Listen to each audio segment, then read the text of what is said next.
Hello दोस्तों, आज हम पढ़ेंगे the rise of nationalism in Europe. This is continuation of my lecture 1 and 2। आइए स्टार्ट करते हैं। हम इस लेक्चर में 3 टॉपिक्स के बारे में बात करेंगे। जैसा कि फ्रेंड्स हमने लास्ट लेक्चर में पढ़ा था कि जो लोग हैं, जो सिटीजन्स हैं, उनके अंदर नेशनलिज्म की फीलिंग आई क्योंकि मोनार्की उनके लिए बेनिफिशियल नहीं थी। तो उसके क्या इफ़ेक्ट्स हुए हम उसके बारे में पढ़ेंगे। इसमें हम पढ़ेंगे रोमांटिसिज्म, रोमांटिक इमेजिनेशन जिसमें होती है। फिर हम पढ़ेंगे कि मोनार्की से कंट्री पर क्या क्या इफेक्ट आए, जो कि हंगर, हार्डशिप और रिवॉल्ट्स थे।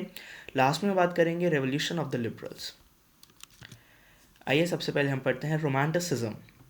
फ्रेंड्स, ये एक कल्चरल मूवमेंट थी जिसने साइंस और रीजनिंग जैसी चीज़ों को डिनाई किया था। इसने कहा कि इस टाइम कंट्री को इमोशंस और सेंटिमेंट्स की ज़रूरत है कि वो नेशनलिज्म यानी यूनिफिकेशन की तरफ प्रोग्रेस करे।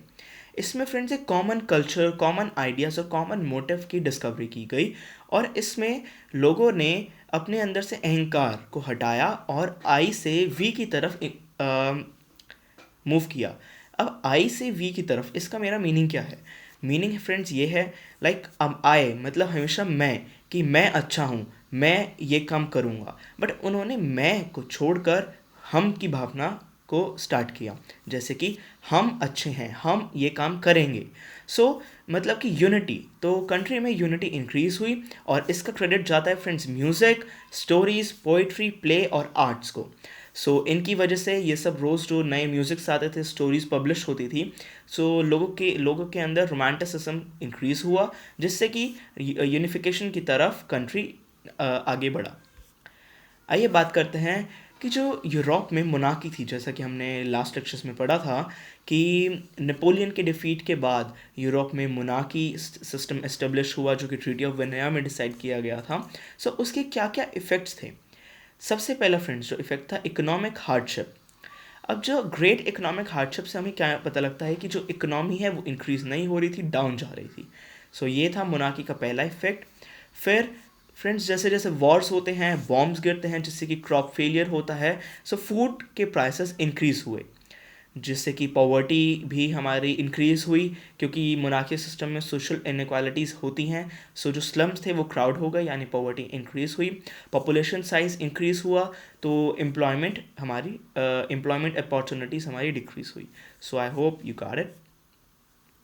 फ्रेंड्स, ये जो सीन है ये एक फ्रैंकफर्ट पार्लियामेंट का है। ये डिनोट करता है रेवोल्यूशन ऑफ द लिबरल्स के बारे में, कि क्या क्या रीजंस थे। उसमें जो मेन रीज़न था वो फ्रेंड्स ये था कि वुमेंस को राइट नहीं दिए जाते थे। फ्रैंकफर्ट पार्लियामेंट में वुमेंस की एंट्री भी नहीं थी, वुमेंस इसके अंदर जा नहीं सकते थे और उनको राइट टू वोट नहीं दिया जाता था। आइए स्टार्ट करते हैं revolution of the liberals. Friends, ये जितने भी रेवोल्यूशंस थे जो रेवोल्यूशन ऑफ द लिबरल्स में कॉन्स्टिट्यूटेड थे, ये एजुकेटेड मिडिल क्लास इनको लीड करती थी, क्योंकि वो एजुकेटेड थे और वो कॉमन पीपल थे। उनको पता था कि उनके साथ क्या क्या चीज़ें होती हैं, उनको क्या क्या प्रॉब्लम्स फेस करनी पड़ती हैं। ये एजुकेटेड मिडिल क्लास पीपल इसको लीड करते थे।